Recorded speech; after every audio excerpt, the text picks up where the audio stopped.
First question చూద్దాం. In quadrilateral WXYZ, W equal to 74, X equal to 58. The bisectors of YZ meet at O. What is the measure of ZOY? అంటే first ఒక quadrilateral ఉందంట, ఇలా ఉందనుకున్నాం. Okay, అది ఎలా ఉంది? X WXYZ ఇలా ఉంది. సో ఇప్పుడు ఏమన్నాడు? W 74 అన్నాడు, X 58 అన్నాడు. వీటి యొక్క బైసెక్టర్స్ రెండు ఓ దగ్గర మీట్ అయ్యారంట. వాడు కనుక్కోమంది యాంగిల్ ఈ యాంగిలే కదా. సో దీనికి మన డైరెక్ట్ ఫార్ములా ఉంది. సో ఇలా ఉన్నప్పుడు బైసెక్టర్ వాల్యూ ఏమైంది అంటే యాంగిల్ ZOY ఈక్వల్ టు ఈ బైసెక్టర్స్ కాకుండా రిమైనింగ్ యాంగిల్ యొక్క యావరేజ్ అయింది. రిమైనింగ్ యాంగిల్ యొక్క యావరేజ్ అంటే 74 + 58/2. సో చూద్దాం, యూనిట్ ప్లేస్లో మాత్రమే చెక్ చేద్దాం. 8, 4, 12 అంటే 2/2. రెండే ఒక్కల 2 ఎక్కడ వస్తుంది? ఉంటే 2 ఒక్కట్లు 2 దగ్గర ఉండాలి, లేదా 2 6లు 12 దగ్గరైనా ఉండాలి. అంటే యూనిట్ ప్లేస్లో 6 ఉన్నదే మన ఆన్సర్. సో 6 ఉన్నది, ఇదే మన ఆన్సర్. ఇలా చెక్ చేసుకోవాలి. ఓకే, థీరం ఏంటిది? ఇలా మధ్యలో యాంగిల్ అడిగినప్పుడు క్వాడ్రిలేటరల్కి 4 యాంగిల్స్ ఇచ్చి 2 యాంగిల్స్ వాల్యూలు ఇచ్చి 2 యాంగిల్ బైసెక్ట్ అవుతున్నాయి, యాంగిల్ ఫామ్ చేస్తున్నాయి, ఈ యాంగిల్ ఎంత అని అడిగినప్పుడు జస్ట్ ఆన్సర్ ఏమైంది? బైసెక్ట్ అయిన యాంగిల్స్ కాకుండా రిమైనింగ్ ఉన్న యాంగిల్స్ యొక్క యావరేజ్ అయింది. Okay, next question. If A + B + C = 14, AB + BC + CA = 47 and ABC = 15, then value of A³ + B³ + C³. ఇది డైరెక్ట్ ఫార్ములా. ఏంటిది అంటే A³ + B³ + C³ minus of 3ABC = A + B + C into A + B + C whole square minus 3ABC 3 of AB + BC + CA. So option substitute చేద్దాం. A + B value ఎంత? 14 of A + B + C whole square అంటే 14² ఎంత? 196 minus of 3 into AB + BC + CA value 47. ఇటువైపు ఏముంది? -3 ABC value ఇచ్చాడు 15 అంట, -15. So అంటే A³ A + B + C value మనం కనుక్కోవాలంటే దీన్ని అవతల తీసుకొస్తే చాలు. సో 14 ఇంటూ 196 347 అంటే ఎంత? 47 ఇంటూ 3 7 3 21 4 3 12 14 141. అంటే 196లో నుంచి 141 తీసేస్తే ఎంత వస్తుంది? 4 1లో 6లోంచి 1 పోతే 5, 9లోంచి 4 పోతే 5, 55 వస్తుంది. సో అంటే 14 ఇంటూ 55 14 ఇంటూ 55. ఇదిగో ఇటు మైనస్ ఉంది, ఇటు వస్తే ఏమైంది? ప్లస్ అయింది. ఇటు 3 ఇంటూ 15 అంటే 45, అంటే ఇటు -45 ఉంది, ఇటు వస్తే +45 అయింది. అప్పుడు ఏమైంది? 14 ఇంటూ 15 + 45. యూనిట్ ప్లేస్లో చూద్దాం. 4 ఇంటూ 5 0, 0 + 5 5 అంటే యూనిట్ ప్లేస్లో 5 ఉన్నదే మన ఆన్సర్. సో యూనిట్ ప్లేస్లో 5 దీని ఒక్కదానికే ఉంది. సో ఇదే మన ఆన్సర్. గుర్తుపెట్టుకోవాల్సిన ఫార్ములా ఏంటంటే A³ + B³ + C³ minus of 3ABC = A + B + C into A + B + C whole square minus of 3 into AB + BC + CA. ఇది formula. So next question. The side of the triangle ABC are AB = 5 cm, BC = 6 cm, CA = 7 cm. Another triangle is formed by joining the midpoints of sides of triangle ABC. అంటే first ఒక triangle ఉంది, ఇది ABC అనుకున్నాం. వీటి యొక్క mid points అంటే ఇది దీని యొక్క మిడ్ పాయింట్స్ అంటే దీని మధ్యలోదే కదా. సో ఈ ట్రయాంగిల్స్ని జాయిన్ చేస్తే ఇంకో ట్రయాంగిల్ వచ్చిందంట లోపల. సో అదే వాడు చెప్పాడు. Find the perimeter of the second triangle. అంటే దీని పెరిమీటర్ కనుక్కోమంటున్నాడు. పెరిమీటర్ ఏమైద్ది అంటే బయట ఉన్న దానికి హాఫ్ ఉండిద్ది. అదే ఏరియా అనుకో, బయట ఉన్న ట్రయాంగిల్కి దీనికి 4 టైమ్స్ ఉంటుంది. సపోజ్ ఏరియా అనుకో, ఏరియా ఆఫ్ ABC ఈ పెద్ద ట్రయాంగిల్ లోపల ఉన్న దానికి 4 టైమ్స్ ఉంటుంది. అదే పెరిమీటర్ అనుకో 2 టైమ్స్ ఉంటుంది. ఓకే, అంటే పెరిమీటర్ 9 అనుకో, అంటే చిన్నది చిన్నది పెరిమీటర్ ఎంత? సపోజ్ 5 అనుకున్నాం అనుకో. అప్పుడు పెద్దదాని పెరిమీటర్ ఏమైద్ది? దానికి డబుల్ ఉండాలి కదా! 10 అయ్యిద్ది. సో, ఇలాంటప్పుడు మనం ఏం చేయాలి? ఇచ్చిన వాల్యూలు చూడాలి. ఏ వాల్యూ? 5. సో, ఇప్పుడు ఎంత లోపల ట్రయాంగిల్ ఎంత ఉండాలి మనకి? పెద్ద దాంట్లో హాఫ్ ఉండాలి. ఎందుకు? పెద్దది దీని మీద డబుల్ ఉన్నప్పుడు చిన్న ట్రయాంగిల్ దానికి హాఫ్ ఉండిద్ది కదా! సో, చూద్దాం. హాఫ్ అంటే ఇచ్చిన సైడ్స్ మొత్తం ప్లస్ చేసుకోవడమే. 5 + 6 + 7/2 పెరిమీటర్ ఫార్ములా అది. Perimeter equal to some of sides by 2. దేనికి? లోపల దాన్ని కనుక్కోవడానికి. అది ఏరియా అనుకో, హాఫ్ ఇంటూ ఏరియా అనుకో 1/4 ఆఫ్ ఏబీసీ అయ్యిద్ది. పెరిమీటర్ అనుకో a + b + c బై 2 అయ్యిద్ది. సో, a + b + c ఎంత? ఒకటేమో 6, 6, 5, 11, 11, 7, 18. ఈ ఇచ్చిన మూడు వాల్యూలను ఇక్కడ రాశాను. సో, 18/2 ఎంత? 9. సో, 9 మన ఆన్సర్. 2 గుర్తుపెట్టుకోవాల్సింది ఏంటంటే, ఈ పెద్ద ట్రయాంగిల్లో ఈ చిన్నదాని యొక్క పెరిమీటర్ హాఫ్ ఉంటుంది. అదే ఏరియా అనుకో, పెద్దదానికి దీనికి పోలిస్తే 1/4 ఉంటుంది. 1/4 ఉంటుంది. Okay, next question. Find the ratio between fourth proportional of 136. 136కి ఫోర్త్ ప్రపోర్షనల్కి అండ్ మీన్ ప్రపోర్షనల్ ఆఫ్ 12/3కి రేషియో కనుక్కోమన్నాడు. ఇప్పుడు చూద్దాం. ఎంత వచ్చింది x value? X equal to మనకు తెలిసింది, లోపల 2 మల్టిప్లై చేసుకోవాలి, బయట 2 మల్టిప్లై చేసుకోవాలి. సో, ఎక్స్ ఈక్వల్ టు 18 వచ్చింది. అంటే ఎక్స్ ప్లస్లో మనం 18ని √36. √36 అంటే ఎంత? 6. అడిగింది ఈ రెండింటికి రేషియో అడిగాడు. కాబట్టి రేషియో ఏమైంది అప్పుడు? 6 3 6 1 3:1 మన ఆన్సర్. 3:1 మన ఆన్సర్. వాడేం అడిగాడు? దీనికి వచ్చే ఫోర్త్ ప్రపోర్షనల్ అంటే ఎక్స్ ప్లేస్లో ఉన్నదానికి ఎక్స్ ప్లేస్లో 18 వచ్చింది. ఈ రెండింటి మీన్ ప్రపోర్షనల్కి రేషియో అడిగాడు. సో, ఈ రెండింటి మీన్ ప్రపోర్షనల్ 6, దీనికి ఏమో ఫోర్త్ ప్రపోర్షనల్ 18. సో, రేషియో ఇది వచ్చింది. The cyclist travels 60 km to a town at speed of 12 km/h. Find the time taken by cyclist. Time అడిగింది. Time equal to distance by speed కదా. Distance ఎంత ఉంది? 60 ఉంది. Speed ఎంత? 60 km. డిస్టెన్స్ కేఎంలో ఉంటే speed దేంట్లో ఉండాలి? km/hలో ఉండాలి, లేదా మనం మార్చుకోవాలి. సో, ఇక్కడ ఎక్కడ ఉంది? 12 km/hలోనే ఉంది కాబట్టి ఏం మార్చుకోకర్లా. సో, ఇప్పుడు డైరెక్ట్ క్యాన్సిలేషన్. 12 60లో ఎన్నిసార్లు పోయిద్ది? 5 సార్లు పోయిద్ది. సో, 5 మన answer. Next, the volume of cuboidal tank with dimensions 34 × 10 × 26. Volume of cuboid formula ఏంటిది? Length into breadth into height. ఇయే కదా లెంత్, బ్రెడ్త్, హైట్లు. సో, అన్నిట్లో యూనిట్ ప్లేస్ డిఫర్ ఉంది కాబట్టి యూనిట్ ప్లేస్ చెక్ చేస్తున్నాం. ఒక దాంట్లో 0 ఉంది అంటే కన్ఫామ్గా ఆప్షన్లో 0 ఉండాలి. 4 0 0 0 × 6 0 అండ్ యూనిట్ ప్లేస్లో ఏముండాలి? ఖచ్చితంగా 0నే ఉండాలి. సో, ఇది మన answer. Next question. The price of fuel decreased by 45%, 60% and 55% in 3 consecutive years, but increased 50% in the 4th month. What percentage increase or decrease? అంటే వరుసన 3 నెలలు తగ్గిపోయింది, 1 నెల పెరిగింది. సో, అవి రాద్దాం. ఫస్ట్ 100 ఉన్నది, 45 తగ్గగా ఎంత మిగిలింది? ఇంకా 55 మిగిలింది. నెక్స్ట్ ఇయర్ 100 ఉన్నది, 60 తగ్గగా ఎంత మిగిలింది? 40 మిగిలింది. నెక్స్ట్ 100 ఉండాల్సింది, 55 తగ్గగా ఎంత మిగిలింది? 45. సో, నెక్స్ట్ 100 ఉండాల్సింది, 50 పెరిగింది అంటే 150. ఓకే, సున్నాలు తీసేద్దాం. 1 2 3 4. ఓకే, ఇప్పుడు 5 ఎక్కాం. 5 3 5 2 5 9 5 20 4 1 4 5 5 20 5 11. ఓకే, 5 20 5 11. ఇంకేమున్నాయి? ఇంకేం లేవు. సో, ఇప్పుడు చూద్దాం. 10 × 10 ఎంత?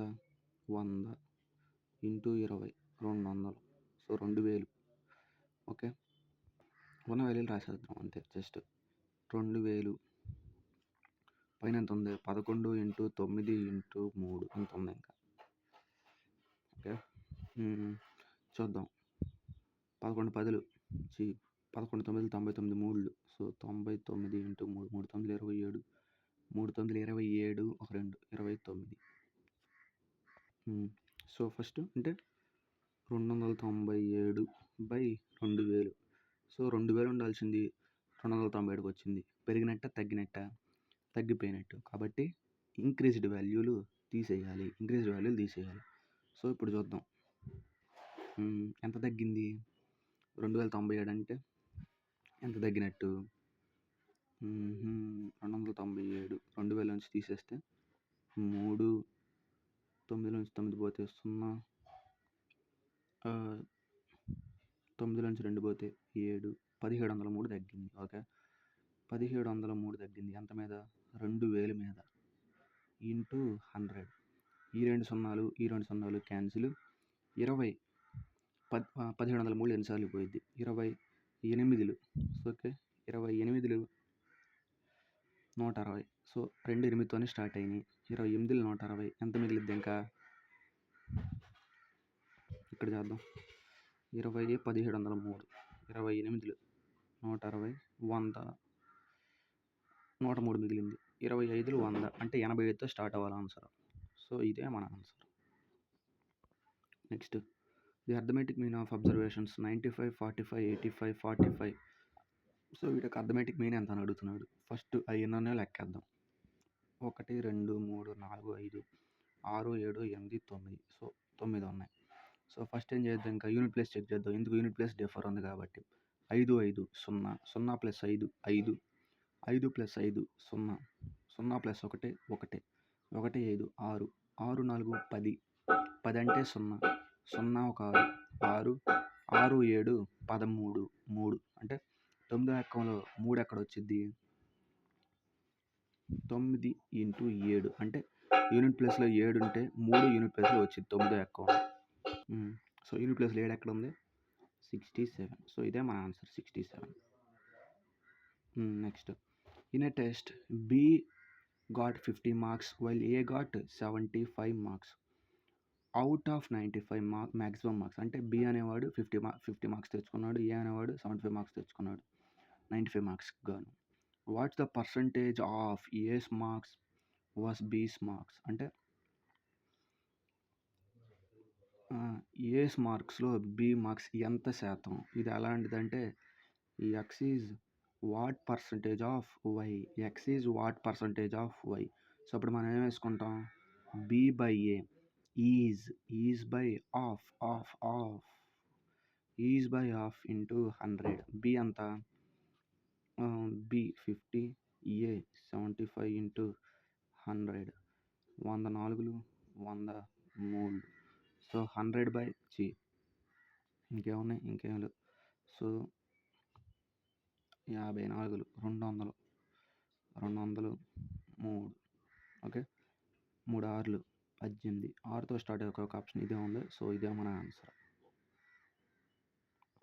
చూద్దాం. The average speed of the car running at 70 km/h for 1 hour and p km/h 1.5 hour is 55 km. Find the value of fee. అంటే వాడు యావరేజ్ స్పీడ్ ఇచ్చేసాడు. ఎలా?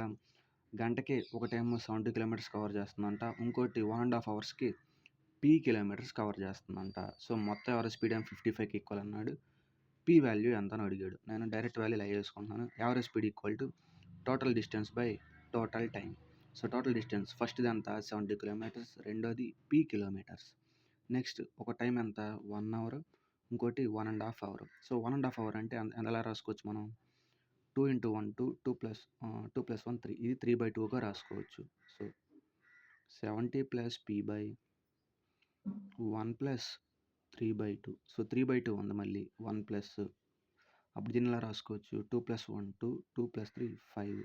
దీన్ని మొత్తాన్ని 5/2గా రాసుకోవచ్చు. Okay, 70 + p/5/2. ఇలా బై ఉన్నప్పుడు ఏమైంది? కింద పైకి వెళ్తుంది అని మనం చెప్పుకున్నాం. ఓకే, ఈక్వల్ టు ఏమైంది అప్పుడు? 50. ఇటు ఏమైంది? ఇప్పుడు ఇటు 55 ఉంది. దీని అవతల తీసుకెళ్దాం. అప్పుడేమైద్ది 55 × 5 = 70p × 2 ఇది వచ్చింది. ఇప్పుడు ఇదంతా 5 5లు 25, 5 5లు 25, ఒక 2 27, ఇది మొత్తం 275. ఇటేమో వస్తుంది 2 × 70 140 ప్లస్ 2p. ఈ 140ని అవతల తీసుకెళ్దాం. 270లో నుంచి 275లో నుంచి 140 పోతే ఎంత 5. సో ఇప్పుడు ఏమొచ్చింది ఇక్కడ 135 వచ్చింది. So 135 = 2p. ఇప్పుడు p వాల్యూ చూద్దాం. హాఫ్ చేసుకోవాలి కాబట్టి 135/2 2 6లు 12. సో 2 6లు 12. 6తో స్టార్ట్ ఆప్షన్ ఇదే ఉంది. ఇదే మన ఆన్సర్. అంటే దీనికి అప్రాక్సిమేట్ దగ్గరలో వస్తుంది. ఓకే, అది చూద్దాం.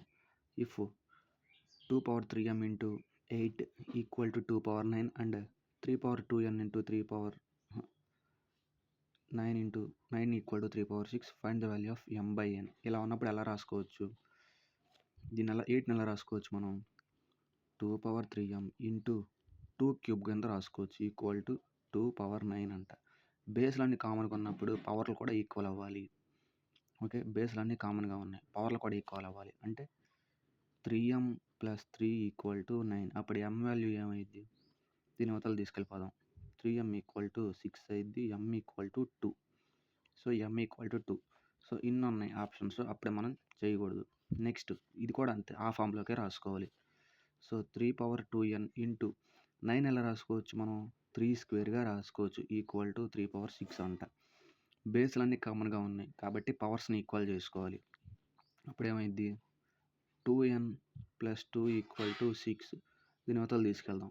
అప్పుడేమైద్ది 2n = 4 అయింది. అప్పుడు n వాల్యూ కూడా 2నే అయింది. m వాల్యూ 2 వచ్చింది, n వాల్యూ 2 వచ్చింది. వాడేమడిగాడు? m/n అడిగాడు. సో కాబట్టి m/n 2/2 వాల్యూ ఎంత? 1. సో ఇలా చేసుకోవాలి. 1 జస్ట్ ఏం లేదు, 8ని 2^3గా రాసుకున్నా, 9ని 3² రాసుకున్నా. ఇలా వచ్చినప్పుడు ఎప్పుడైతే బేస్లు మనకు కామన్గా ఉంటాయో ఆ పైన కూడా ఇదే ఫార్ములాలో ఉంది. a power m × a power n. Formula ఏంటేటప్పుడు a^m+n. a^m+n. సో అదే రాసా, m+n రాసా. సో ఇప్పుడు చూద్దాం. Find the number of all positive coprimes such that their product is 180. So 180 వచ్చే ప్రొడక్ట్స్ అనే రాసుకోవాలి. అందులో కోప్రైమ్స్ అంటే ఏంటి?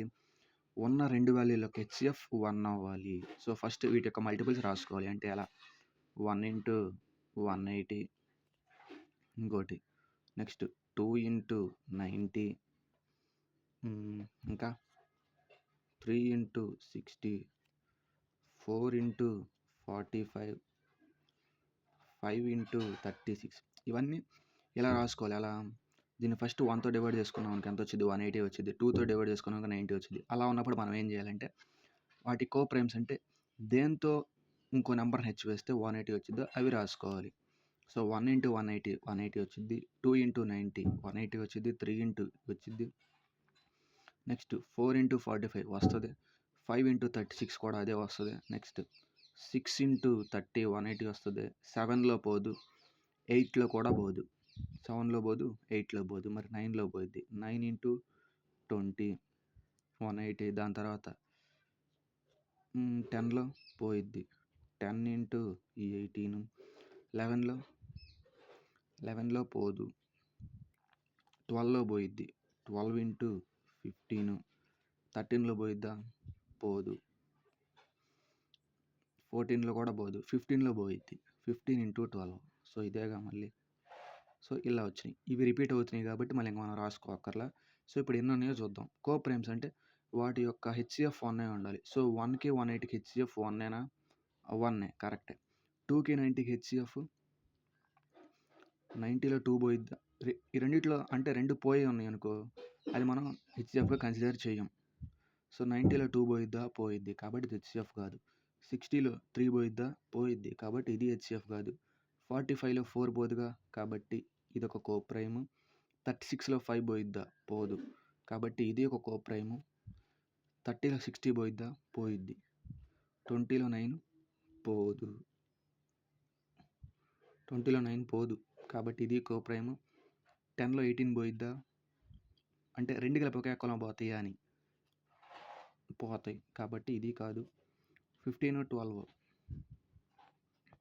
సారీ. ఈ 10, 18 ఉంటుంది. ఉండదు. ఇప్పుడు ఇది చూద్దాం. ఇంకోటి ఏముంది? 15, 12. ఈ రెండిటికి ఈ 2 ఎక్కలో పోతాయి, 3 ఎక్కలో పోతాయి. కాబట్టి ఇది కాదు.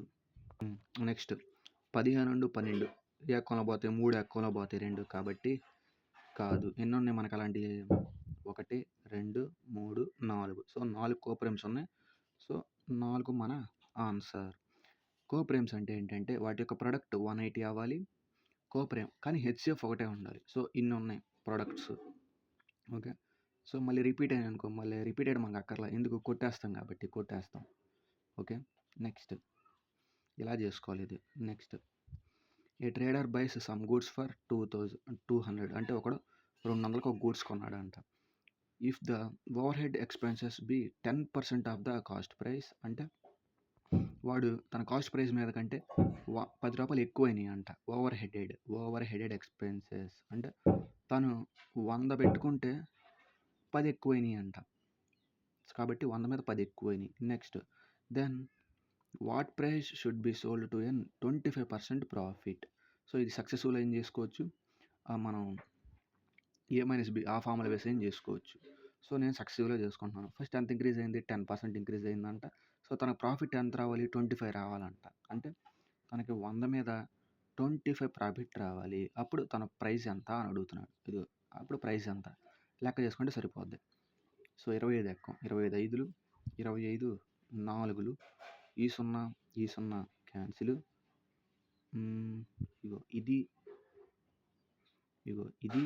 ఇది క్యాన్సిల్. 4 20లో 5 సార్లు పోయింది. ఏమేమి మిగిలినాయి మనకి? ఇంకా 5 × 11 × 5 మిగిలింది. యూనిట్ ప్లేస్ చెక్ చేద్దాం. 5 ఒకట్లో 5, 5 ఒకట్లో 5. ఓకే. 5 ఒకట్లో 5, 5 5లు 25. యూనిట్ ప్లేస్లో 5 ఉండాలి. కాబట్టి ఈ 2 కాదు. 11 ఉంది కాబట్టి 11 మల్టిపుల్ చెక్ చేస్తాం. 2, 5, 7. 7 = 8 అయిద్దా? అవ్వదు. కాబట్టి ఇది ఎలిమినేషను. ఇదే మన ఆన్సర్. 2, 5, 7. 7 = 7 సరిపోయింది. ఇదే మన ఆప్షన్. ఇలా చేసుకోవచ్చు. ఇంకా వేరే ఎలా అయినా చేసుకోవచ్చు. Dilip has some hence and goats. If the total number of heads is 33 and the total legs is 82, how many goats do Dilip have? So ఇది మనం చెప్పుకున్నాం. దీన్ని ఎలా ఏం చేసుకోవచ్చు అంటే ఈక్వేషన్ వేసి చేసుకోవచ్చు, రివర్స్ మెథడ్ వేసి చేసుకోవచ్చు, సో ఎలిగేషన్ వేసి చేసుకోవచ్చు. కాకపోతే నేను రివర్స్ మెథడ్ ప్రిఫర్ చేస్తాను. రివర్స్ మెథడ్ అంటే ఫస్ట్ అన్ని మనం, సో ఇక్కడ ఏమి ఇచ్చాడు? గోడ్స్ ఇచ్చాడు. కాబట్టి ఫస్ట్ హెన్స్ తీసుకుంటున్నా. సో నేను అన్ని హెన్స్ అనుకుంటున్నా. కాబట్టి టోటల్ హెన్స్ మొత్తం 33 అనుకుంటున్నా. అప్పుడు మరి లెగ్స్ ఏమవ్వాలి? 66 లెగ్స్ అవ్వాలి. కానీ ఎంత ఇచ్చాడు ఇక్కడ? లెగ్స్ 82 ఇచ్చాడు. అంటే ఎంత ఎక్కువ ఉన్నాయి? 82 లెగ్స్. సో ఎంత ఎక్కువ ఉన్నాయి? 12 నుంచి 6 పోతే 6, 16 ఎక్కువ ఉన్నాయి. సో 16 ఎక్కువ. ఇప్పుడు మనం ఏం చేయాలంటే మనం మొత్తం ఏం తీసుకున్నాం? హెన్స్ తీసుకున్నాం. హెన్స్కి ఎన్ని లెగ్స్ ఉంటాయి? 2 లెగ్స్. గోట్స్కి ఎన్ని లెగ్స్ ఉన్నాయి? 4 లెగ్స్. ఈ రెండు మైనస్ చేసుకోవాలి. ఈ 2 మైనస్ చేసుకుంటే ఎంత?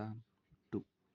సో ఈ 2 60లో తీసేస్తే మిగతావి అంటే మన హెన్స్ కాకుండా మిగతా ఏవి ఉన్నాయో అవి మనకు వస్తాయి. సో 16/2 ఏమైద్ది? 8. సో 8 మన ఆన్సర్. జస్ట్ రివర్స్ మెథడ్ చాలా సింపుల్. ఫస్ట్ వాడేం అడిగాడు అవి కాకుండా వేరే తీసుకోవాలి. వాడు గోట్స్ అడిగాడు కాబట్టి నేను టోటల్ హెన్స్ అనుకుంటున్నాను. టోటల్ హెన్స్ మొత్తం హెన్స్ అనుకుంటున్నాను. సో హెన్స్ టోటల్ హెడ్స్ ఎన్ని ఉండే? 33 ఉండే. మొత్తం నేను హెన్స్ అనుకున్నా కాబట్టి 33 హెడ్స్ ఉంటాయి. అప్పుడు లెగ్స్ ఎన్ని ఉంటాయి? ఒక్కొక్క హెన్కి 33, ఒక్కొక్క హెన్కి 2 లెగ్స్ ఉంటాయి కాబట్టి 33 హెన్స్కి 66 లెగ్స్ ఉంటాయి. కానీ వాడేమి ఇచ్చాడు ఇక్కడ? 82 లెగ్స్ అని ఇచ్చాడు. అంటే ఎన్ని ఎక్కువ ఉన్నాయి? 16 ఎక్కువ ఉన్నాయి. సో 16 ఎక్కువ ఉన్నాయి. సో ఇప్పుడు లెగ్స్ చూద్దాం. గోట్కేమో 4 లెగ్స్ ఉన్నాయి. హెన్కేమో 2 లెగ్స్ మాత్రమే ఉన్నాయి. అంటే డిఫరెన్స్ ఎంత ఉంది?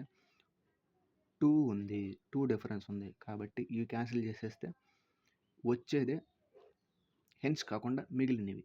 హెన్స్ కాకుండా మిగిలినవి ఏమున్నాయి? గోట్. సో గోట్ సో ఇదే మన ఆన్సర్. 8 మన ఆన్సర్. ఇది రివర్స్ మోడల్ అంటారు. ఈ మెథడ్కి ఇది చాలా బెనిఫిట్. నెక్స్ట్ ఇది చూద్దాం. సో ఇది పాజిటివ్ వాల్యూ, ఇది పాజిటివ్ వాల్యూ. సో లేదా మనం ఎలా ఏం చేసుకోవచ్చు, ఈ రెండు చేసేసుకోవచ్చు. ఫస్ట్ 36 మైనస్ 30 ఎంత, 6 ప్లస్ 300 ప్లస్ 300.3 ప్లస్ 6 రెండు కలుపుకుంటే ఎంత అయింది, 306.3. ఎందుకు 303కి 6 కలుపుకుంటే ఓకే 306.3నే కదా. సో ఇప్పుడు 0.6 తీసేయాలి. సో 0.26 తీసేయాలి. సో ఇక్కడేమో 2 పాయింట్లు ఉంది, ఇక్కడ 1 పాయింట్ ఉంది కాబట్టి బ్యాలెన్స్ చేసుకోవడానికి 0 పైన పెట్టుకుంటున్నా. ఓకే 10లో నుంచి 6 పోతే 4, యూనిట్ ప్లేస్లో 4 ఉన్నదే మన ఆన్సర్. యూనిట్ ప్లేస్లో 4 ఉన్నదే మన ఆన్సర్. ఇలా next question, PQ together fill the tank in 12 hours. So PQ value ఇచ్చేసాడు 12 అవర్స్ అంట. So P alone fill the chisel in 14 hours. 14 hours. How many hours will Q alone fill the 1/4 of the tank of the same chisel? So PQ ఇచ్చేసాడు, P ఇచ్చేసాడు. Q కనుక్కోవాలంటే ఏం చేసుకుంటాం మనం, Q కనుక్కోవడానికి product by difference. So product by difference అంతా 2. So ఇది piece work. P మొత్తం కలిపి ఎంత చేస్తాడు, కానీ మన P మొత్తం అక్కర్లేదు కదా. ఎంత కావాలి మనకి, 1/4 మనకు కావాలి కాబట్టి 1/4. సో 2 దీంట్లో 6 సార్లు పోయిద్ది, మళ్ళీ 2 సార్లు, 2 7 సార్లు, 2 6లో 3 సార్లు పోయిద్ది, 3 7 21 మన ఆన్సర్. ఓకే 21 మన ఆన్సర్. సో ఇది క్యూస్ వర్క్ కదా, difference by product by difference, ఇదేమో క్యూస్ వర్క్. కానీ మన క్యూస్ మొత్తం చేసాడు అక్కర్లా, 1/4. ఇందులో 1/4 కావాలి మనకు చాలు, అదే 1/4 ఎక్కడ చేసుకున్నాం. Next, pipe A can fill the tank in 18 hours. A B and leaked pipe ఒకటి ఉందంట, దాన్ని నేను సి అనుకుంటున్నాను. The temperature tank in 36 hours. A ఏమో 18, బి ఏమో 12, సి ఏమో 36. లీకేజ్ పైప్ కాబట్టి మైనస్. సో మొత్తం ఎల్సిఎం ఎంత అయింది, 36 18లో పోయిద్ది, 12లో పోయిద్ది కాబట్టి ఎల్సిఎం 36 అయ్యిద్ది. So 36 18లో 2 times, 12లో 3 times, 36లో 1 time. So మొత్తం ఎంత, మొత్తం కలుపుకుంటే 4. ఓకే ఇది టోటల్ వర్క్. కానీ వాడు ఏమడిగాడు మనల్ని, మొత్తం అడగలేదు, 1/3 పార్ట్ ఆఫ్ ద ట్యాంక్ అడిగాడు కాబట్టి 1/3. 4 36లో 9 సార్లు పోయిద్ది, 9లో 3 సార్లు పోయిద్ది. సో 3 మన ఆన్సర్.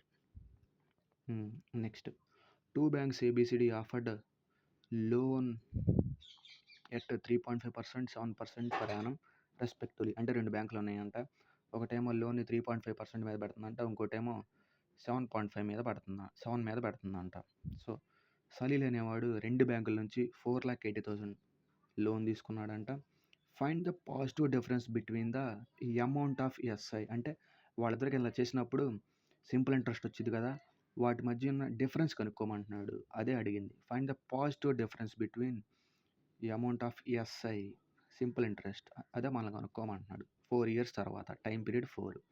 సో సింపుల్ స్టెప్ అంటే 2 రకాల మెథడ్లోని సింపుల్ స్టెప్ చెప్తున్నా. సో ఇక్కడ వాళ్ళిద్దరి మధ్య రేట్ డిఫరెన్స్ ఎంత, రేట్ డిఫరెన్స్ 0.5 అంటే 3.5. ఎన్ని ఇయర్స్కి, 4 yearsకి. సో 35 4 5 20, 3 4 12 14, పాయింట్ ఉంది కాబట్టి 14. ఓకే సో మనం డైరెక్ట్గా 14% ఆఫ్ 4,800 కనుక 4,080 lakhs 4,80,000 కనుక్కోవచ్చు. లేదా మనం ఇది చూద్దాం, అంటే సింపుల్ ఇంట్రెస్ట్ ఫార్ములా వేసుకోవచ్చు. PTR ఒకదానికేమో 3.5 by 100, ఇంకోటేమో ఫస్ట్ 7 కదా, 7తో చేద్దాం ఏదో ఒకటిలా. సో 4,80,000, T అంతా 4 years, R 7% by 100 ఇలా ఉంది. సో ఇలా ఉన్నప్పుడు కామన్గా ఏమున్నాయి, కామన్గా ఉన్న టర్మ్స్ కొట్టేస్తాం అనమాట, లేదా కామన్గా ఉన్న టర్మ్స్ అంతే ఉంచినా ఏం పర్లేదు. సో ఈ మొత్తం ఇదిగో ఇది మొత్తం బయటే ఉంటుంది, అంటే ఈ మొత్తం బయటే, ఈ 100 కాల్ క్యాన్సిల్ అయిపోగా ఈ 100 ఇదిగో ఇది ఈ 4 ఈ మొత్తం బయటే ఉంటాయి. అంటే చూద్దాం. సో 100 కామన్ తీసేసాం, 100 కామన్ తీస్తే ఇంకెక్కడేం కామన్ ఉంటుంది? 4,80,000 ఇంటూ 4 ఇది కూడా సేము, ఈ 4 కూడా సేము. ఇంక కామన్ ఏమున్నాయి? ఇంకా 7 మైనస్ 3.5 ఇదే కదా మనం రాసింది. ఇదే మనం జస్ట్ రాసింది. సో 14 ఇది ఎంత వచ్చింది? 3.5 ఇంటూ 4. 3.5 ఇంటూ 4 అంటే 14/100. 14/100 అంటే 14%. ఇదే కదా. సో డైరెక్ట్గా ఇక్కడే చేసుకోవచ్చు. ఇలా ఇచ్చినప్పుడు ఏం చేస్తామంటే యూనిట్ మధ్య డిఫరెన్స్ తీసుకుని టైంతో మల్టిప్లై చేస్తాం. సో ఇది మొత్తం చేసే కంటే జస్ట్ ఇది. సో ఈ రెండు మధ్య డిఫరెన్స్ అంత 3.5. సింపుల్ ఇంట్రెస్ట్ ఎప్పుడు కాన్స్టెంట్గా ఉంటుంది కాబట్టి 1 సంవత్సరంలో 3.5 వస్తే 4 ఇయర్స్కి ఎంత వస్తుంది? 14%. సో అదే కదా వాడు కనుక్కోమంది. జస్ట్ ఈ మొత్తం సేమే, అంటే ఈ అమౌంట్ సేమేను, ఇయర్స్ సేమే. సింపుల్ ఇంట్రెస్ట్లో కామన్గా ఏముంది? ఇంకా రేటే డిఫరెంట్గా ఉంది. సో ఈ డిఫరెన్స్ తీసుకుని మల్టిప్లై చేసుకుంటే ఈ డిఫరెన్స్ ఒక ఇయర్కి 3.5 వచ్చింది. మరి 4 ఇయర్స్కి ఎంత? 14%. సో 14% మనం కనుక్కుంటే డిఫరెన్స్ వచ్చేస్తుంది. సో ఇప్పుడు చూద్దాం. 14/100 ఆఫ్ 4,000 4,80,000 అదే. సో చూద్దాం. ఇది క్యాన్సిల్. ఆప్షన్లో 2 సున్నాలు ఉండాలి. అన్నిట్లో ఉండే లాస్ట్ ప్లేస్ చెక్ చేద్దాం. ఆప్షన్లో 2 సున్నాలు ఉండాలి.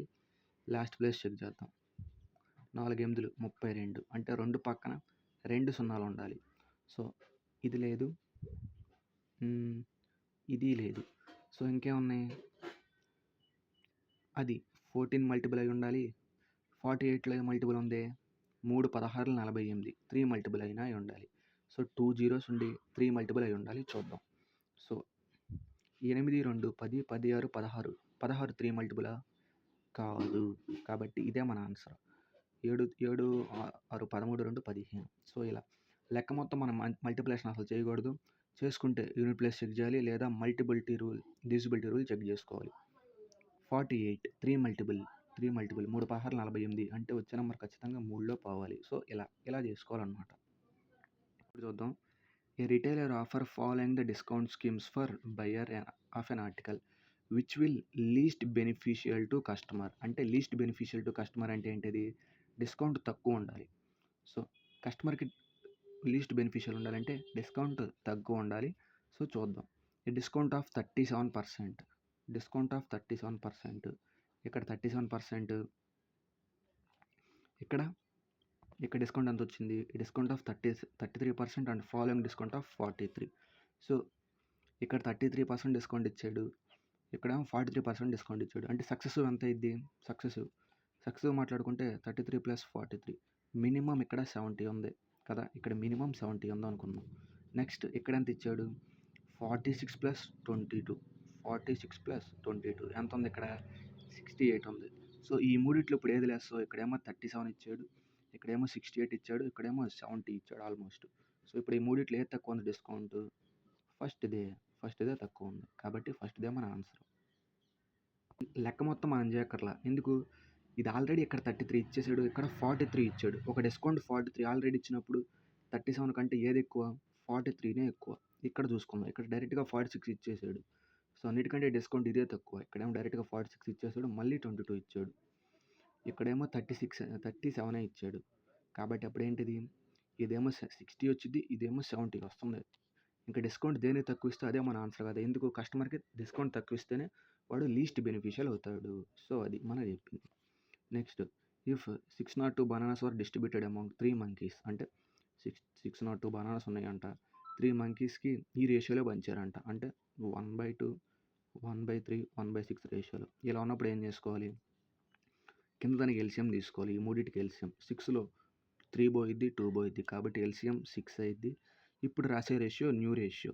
6లో 3 2 టైమ్స్ పోద్ది, 6లో 3 2 టైమ్స్ పోద్ది, 6లో 6 1 టైం పోద్ది. అంటే ఇప్పుడు ఇచ్చిన వాటిని ఈ రేషియోలో పంచుకోవాలి. ఓకే, చూద్దాం. 6 parts వాల్యూ 602. 6 parts వాల్యూ 602 అయితే 6 parts value 602 వాడేమడిగాడు? 3 parts value 3 parts value X cross multiplication చేసుకుందాం. సో 602 × 3/6 3 6లో 2 సార్లు పోయిద్ది, 2 60లో 30 సార్లు, 2లో ఒకసారి. సో 301 మన answer. Okay, 301. So next question. The successive discount of 16, 7 or equivalent to single discount of. Okay, 16కి 7కి సక్సెసివ్ డిస్కౌంట్. అప్పుడు ఎంత అయింది? a plus b minus of a into b by 100. Okay, ఇదేమైంది అప్పుడు? 23 మైనస్ 16 7s 112 బై 100. ఇలా రెండు జీరోలు ఉన్నప్పుడు పై వాల్యూ ఏమైంది? రెండు నెంబర్లకు ముందు పాయింట్ వస్తుంది, అంటే 1.12. సో 23 ఉంది, 1.12. సో పైదాన్ని కిందని బ్యాలెన్స్, కింద రెండు ఉన్నాయి, పైన ఏం లేవు. కాబట్టి పైన కూడా 2 సున్నాలు అయితే లెక్క చేసుకోవడానికి సులభం. సో ఇప్పుడు చూద్దాం. 10లో నుంచి 2 పోతే 8. యూనిట్ ప్లేస్లో 8 ఉండాలి, చెక్ చేద్దాం. యూనిట్ ప్లేస్లో 8 ఉంది, ఒకే ఒకటి ఉంది. సో ఇదే మన ఆన్సర్. ఓకే, నెక్స్ట్ ఇప్పుడు ఇది చూద్దాం. కాట్ వాల్యూ 14/3 అంట. సో సపోజ్ కాట్ తీటా, ఇది తీటా అనుకున్నాం, తీటా. ఓకే, 14/3 కాట్ ఫార్ములా ఏంటిది? Adjacent side by opposite side. So adjacent side by opposite side. So 14. మరి ఈ వాల్యూ కనుక్కోవడానికి ఫార్ములా ఏంటిది? ఈ రెండు స్క్వేర్లు వస్తే ఈ వాల్యూ కదా, ఈ రెండు స్క్వేర్లు అంటే 196 + 9 ఓవర్ రూట్. ఓకే, 196 అంతే కదా, ఈ రెండు స్క్వేర్లు వేసుకుంటే వచ్చే వాల్యూ ఇది. అప్పుడేమైద్ది? ఇది 205 అయింది. సో 205. ఓకే, వాడేమడిగాడు మనల్ని? Cos theta. So cos theta అంటే adjacent side by hypotenuse. Adjacent side by hypotenuse. Adjacent side అంతా 14, హైపాట్న్యూస్ వాల్యూ అంతా 205. సో 205. సో ఎంత అవుతుంది? 14/205 మన ఆన్సర్. లేదు సింపుల్గా చెప్పుకోవాలంటే కాట్ తీటా అంటే వాల్యూ ఏంటిది? Cos by sine. ఇక్కడ ఎంత ఇచ్చాడు? 14/3 ఇచ్చాడు. మనల్ని ఏం కనుక్కోమన్నాడు? కాస్ తీటా అంటే ఖచ్చితంగా 14 ఉండాలి. సో ఇక్కడ ఉందా? లేదు. ఇక్కడ ఉందా? లేదు. ఇక్కడ ఉందా? లేదు. ఇక్కడ ఒక చోట ఉంది 14. ఇదే మన ఆన్సర్. ఇలా ఏం చేసుకోవచ్చు. Next question. If 80% of 50% of 3/8 of number equal to 537, fine the number. First 80% అంట, దాని తర్వాత 50% అంట, దాని తర్వాత 3/8 అంట ఆఫ్ ఎ నంబర్. ఇది ఎక్స్ అనుకున్నాం, దాని ఆన్సర్ 537 అంట. X value కనుక్కోమంటున్నాడు. 50 ఒకసారి పోయిద్ది, 50 2 సార్లు పోయిద్ది, 80 24లా, 24లు 25లు, ఎంత ఉంది ఇంకా? ఓకే 4. ఓకే, దీంట్లో 2 సార్లు పోయిద్ది, ఇంకెంత ఉంది మనకి? 3x/5 × 4 20 = 537 ఉంది. దీని అవతల తీసుకెళ్ళిపోదాం, లేదా ఫస్ట్ 3తో తీసేద్దాం. 3 ఒకటిలో 3 ఎంత ఉంది? ఇక్కడ 2 ఉంది, 23 ఉంది. 3 ఏళ్ళు 21, 3 9 27. ఓకే, చూద్దాం. ఎక్స్ వాల్యూ అప్పుడు ఏమైంది? 179 × 2. అప్పుడు యూనిట్ ప్లేస్ చెక్ చేద్దాం. అన్నిట్లో జీరోలు ఉన్నాయి కాబట్టి తీసేద్దాం. సో దాని తర్వాత ఏముంది? 9 × 2 8, అంటే 8 తర్వాత 0 ఉండాలి. సో అదే మన ఆన్సర్. 8 తర్వాత 0 ఉంది, ఇదే మన ఆన్సర్. సో ఇది group D expression paper. Okay then bye.